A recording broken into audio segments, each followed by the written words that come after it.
Ruth Bader Ginsburg, dead at 87, leaving a vacancy this close to an election where the President of the United States says he might not accept the results.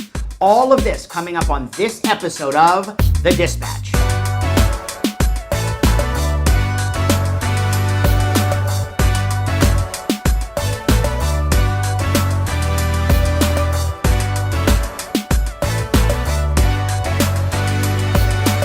I'm Adam Epstein, and this is The Dispatch. When Ruth Bader Ginsburg came out of law school, and she was a three-time Ivy Leaguer of Cornell, Harvard, and Columbia, she said she faced three strikes against her: being a woman, being Jewish, and being a mother. Appointed to the Supreme Court by Bill Clinton in 1993, Ginsburg was a liberal lioness of the High Court, and hers was a voice for the voiceless. She was nothing if not a feminist avatar.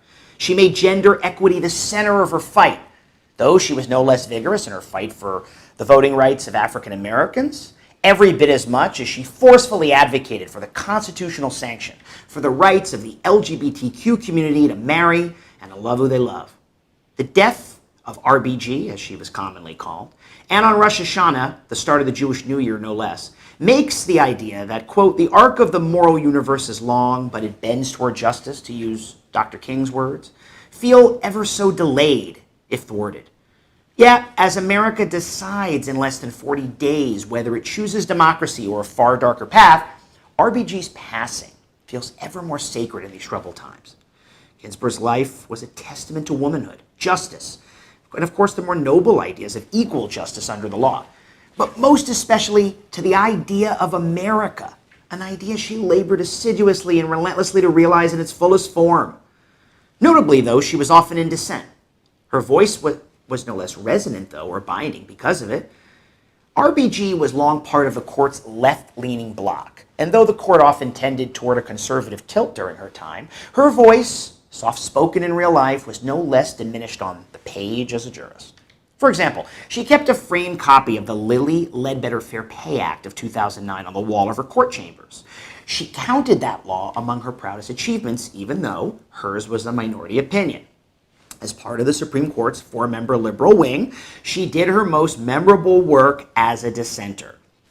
The Lilly Ledbetter law was a reaction to her minority opinion in a case called Ledbetter versus Goodyear Tire and Rubber Company, which was a 2007 ruling which asserted that Title VII of the Civil Rights Act of 1964, a federal law that protects employees against discrimination based on race, national origin, sex, or religion, impose strict time limits for bringing workplace discrimination suits. So somehow that law didn't apply in this case, was the point. Well, of course RBG disagreed, and she eventually called on Congress to overturn that decision. They certainly did, and the law was signed by President Obama. In her dissents, RBG never shirked from her principles, and she was most often striking and persuasive when she failed to convince the majority of her views. That's right. Even if her views didn't align with the majority of the 9-member bench, she was always fervent and passionate.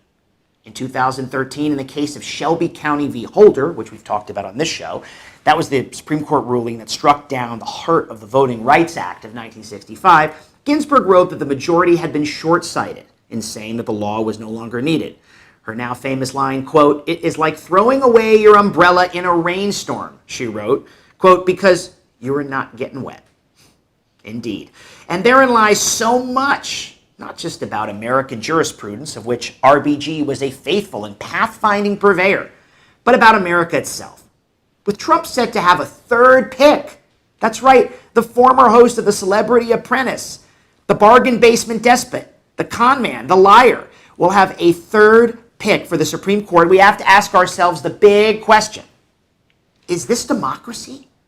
Should matters as important as whether or not a woman has the right to make the choices about her own body, or whether gay people should have the right to marry under the full protection of the law, should that hang in the balance by the vote of one Supreme Court justice?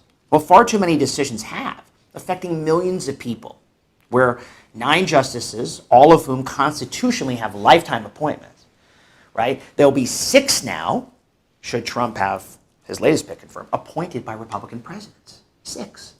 Here's the deal, guys.